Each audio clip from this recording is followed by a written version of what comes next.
ওং নমো ভগবতে বাসুদেবায়। শ্রী শ্রী ঠাকুর মা এবং স্বামীজির রাতুল চরণে প্রণাম জানিয়ে বলি, আজ রাখি উৎসব।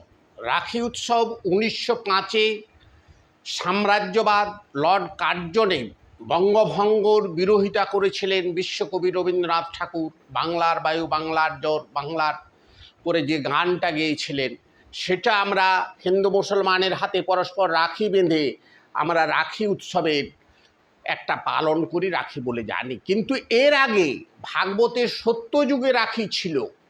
কীরকম ছিল না, প্রহ্লাদের নাম সবাই শুনেছেন, দত্তকুলে প্রহ্লাদ, তার নাতি বলি, সে মহাধার্মিক এবং প্রহ্লাদের মতোই ভক্ত, কিন্তু সে একবারে আগ্রাসন নীতিতে বিশ্বাস করত। তার প্রচণ্ড অহংকার ছিল।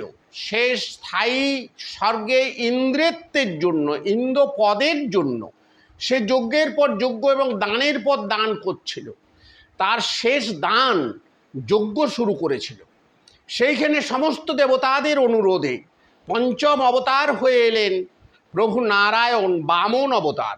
একবারে খাটখুটে ছোট্ট বামন হয়ে এলেন, ছাতা নিয়ে, এক হাতে ছোট্ট একটি কুমণ্ডল নিয়ে এসে মহারাজ বলির কাছে দাঁড়ালো। শুক্রাচার্য বলির গুরুদেব অনেক বাধা দিল, বলল এই নারায়ণ এসছে তোমার সমস্ত কিছু ছলনা করতে। তখন বলি বলল গুরুদেব, তোমার মতো গুরু যেন যুগে যুগে হয়, ভগবানকে দেখার জন্য যজ্ঞ করছি, তুমি হাত দিয়ে দেখিয়ে দিলে, এই হলো গুরু।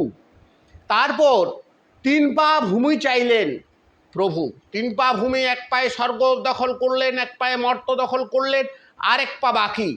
বলল রাজা, আর এক পা কোথায় রাখবো? তখন বলল আমার ভক্তির সমস্ত উৎস হচ্ছে আমার মস্তিষ্ক, আমার মাথা, আমার মাথায় রাখুন প্রভু, আমার ভক্তির অমর্যাদা করবেন না।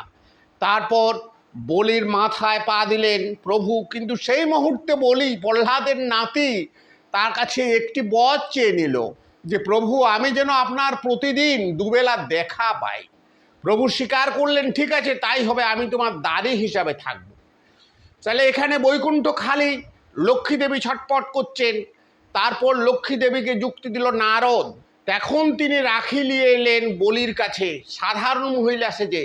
বলির হাতে রাখি পরিয়ে দিয়ে ভাই বোনের সম্পর্ক হলো।